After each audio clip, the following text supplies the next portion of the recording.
Singleness is a gift. I want you to hear that. Singleness is a gift. Unfortunately, this is not the way that many of us tend to think about singleness today. We don't act that way. To us, it's as though we're some kind of a disease. We're trying to get rid of our singleness, right? Something you're born with. But it is curable.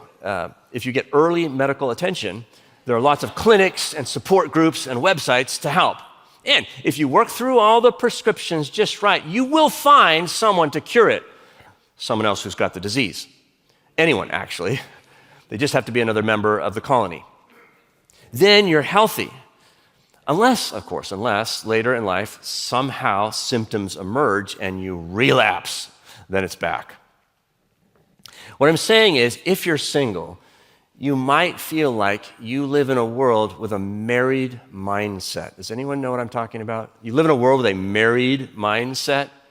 When you apply for a loan, fill out your taxes, go for a colonoscopy. It seems like it's a world made for couples, for pairs.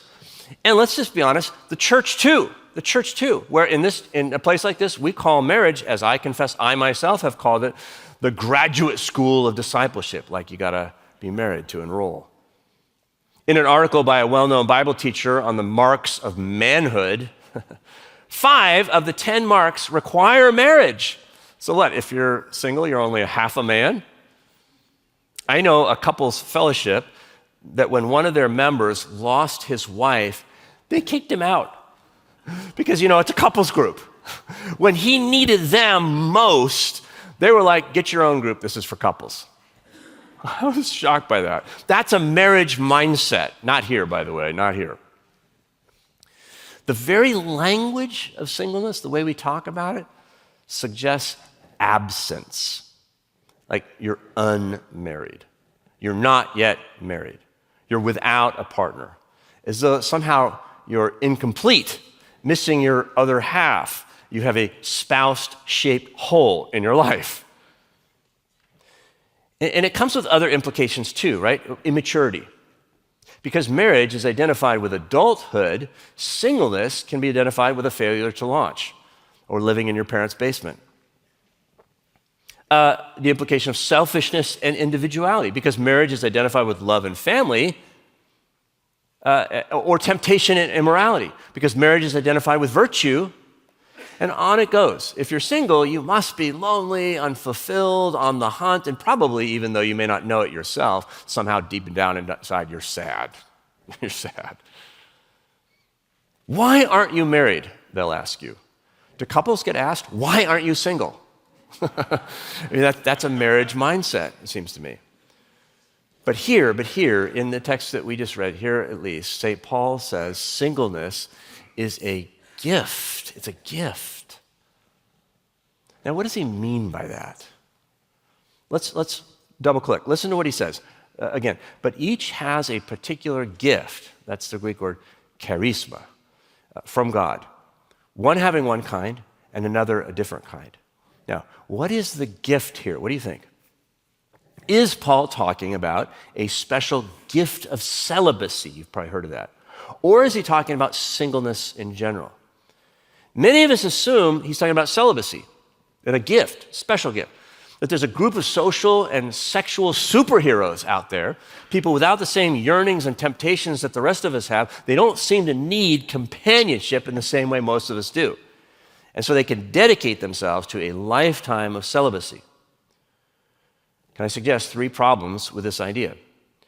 First, for the vast majority of people in the first century, marriage or singleness was not a choice. It was not your choice. It was decided by somebody else.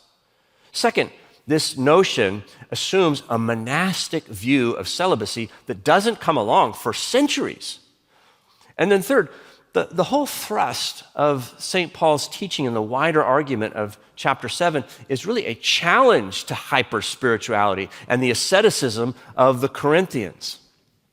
No, I think he's talking about singleness in general, that's a gift.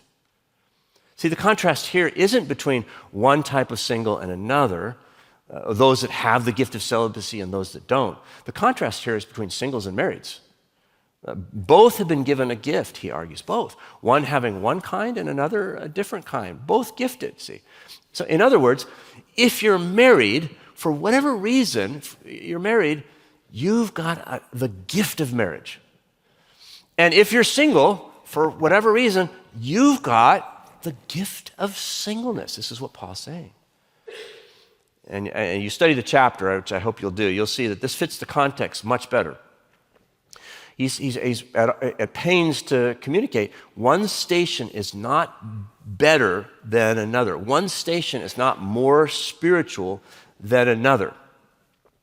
In the broader chapter, St. Paul suggests various reasons why one person might move from one station to the other in terms of multiple stations. But in general, he encourages you as a follower of Jesus to see your station, whatever it is, for as long as you're in it, as a gift, as an assignment from the Lord, as a calling, a vocation.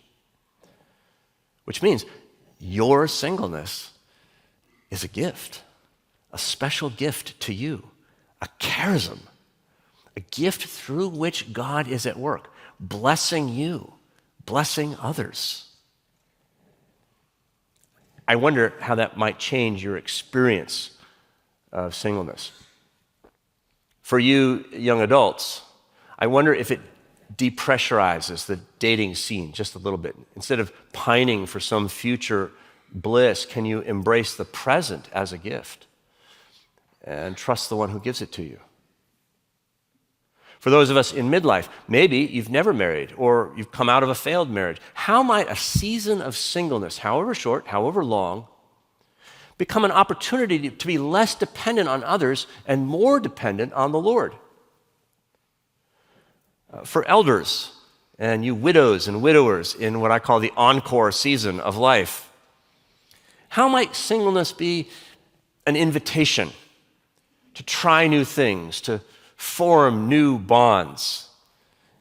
And then for those of us who are married, how might we set aside that marriage mindset that's just so natural and accidental? You know, it's not a zero-sum game. We can honor singleness without dishonoring marriage. We can, can't we? So let's ask ourselves, if we're married, how might we invite singles into our lives? How might we adopt them into our families? Because there's a gift for us here too in singleness. See, singleness is a gift.